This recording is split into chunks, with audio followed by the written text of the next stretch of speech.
Hello student, नमस्कार। लोकतांत्रिक राजनीति, ये जो हमारी बुक है तीसरे नंबर की, इसका अध्याय 2 संघवाद। इससे पहले 2 बुक हमने अपलोड कर दी और महत्वपूर्ण प्रश्नों की ये जो हमारी सीरीज है इसमें देखते हैं अध्याय 2 संघवाद। तो देखें इसके उत्तर। संघवाद किसे कहते हैं? तो शासन की वह व्यवस्था जिसमें किसी देश के अवयव, इकाइयों और एक केंद्रीय शक्ति के बीच सत्ता की साझेदारी हो। एक तो बहुत सारी इकाइयां हो और एक केंद्रीय शक्ति, उसके बीच सत्ता की जो साझेदारी होती है वह संघवाद कहलाती है। किसी भी संघीय व्यवस्था में सामान्य तौर पर सरकार के कितने स्तर होते हैं? तो देखें, किसी भी संघीय व्यवस्था में सामान्य तौर पर सरकार के 2 स्तर होते हैं। एक स्तर पर पूरे देश के लिए सरकार होती है, पूरे देश के लिए सरकार, और दूसरे स्तर पर राज्य की सरकारें होती हैं। संघीय व्यवस्था के मुख्य लक्षण क्या है? तो संघीय व्यवस्था के मुख्य लक्षण देखें तो इस प्रकार की शासन व्यवस्था में 2 या 2 से अधिक स्तर हो सकते हैं।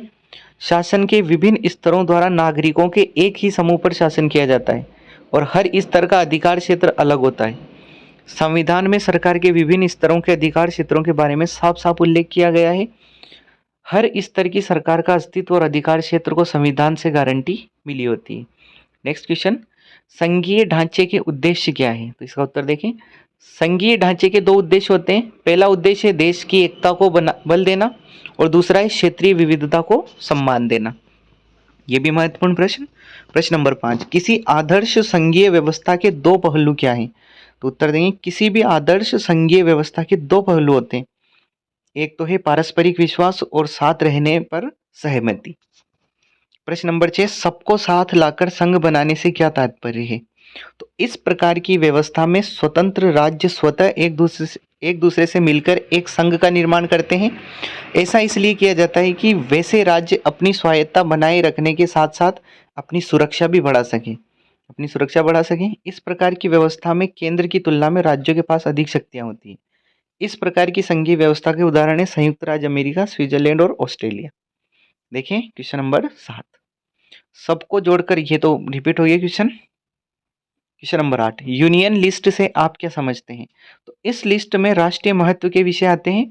कुछ विषयों पर पूरे देश में एक जैसी नीति की जरूरत होती है, इसलिए उन्हें यूनियन लिस्ट में रखा जाता है।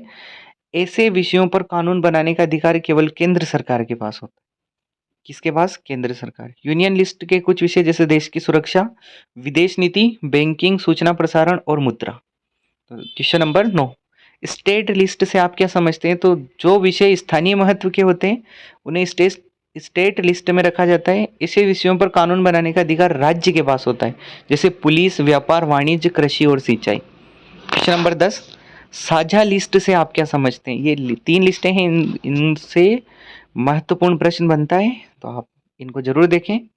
इस लिस्ट को कॉन्करेंट लिस्ट भी कहते हैं। वैसे विषय जो साझा महत्व के होते हैं इस लिस्ट में आते हैं। साझा लिस्ट के विषयों पर कानून बनाने का अधिकार केंद्र और राज्य दोनों के पास होता है। यदि केंद्र और राज्य द्वारा बनाए गए नियमों में टकराव की स्थिति होती है तो केंद्र सरकार द्वारा बनाया गया कानून ही मान्य होता है, जैसे शिक्षा, वन, ट्रेड यूनियन, विवाह, दत्तक अभिकरण और उत्तराधिकार। तो इस वाले चैप्टर में से बहुत कम प्रश्न बने हैं और महत्वपूर्ण प्रश्न हैं, तो इनको जरूर देख के जाएं। मिलते हैं नेक्स्ट चैप्टर में, तब तक के लिए धन्यवाद।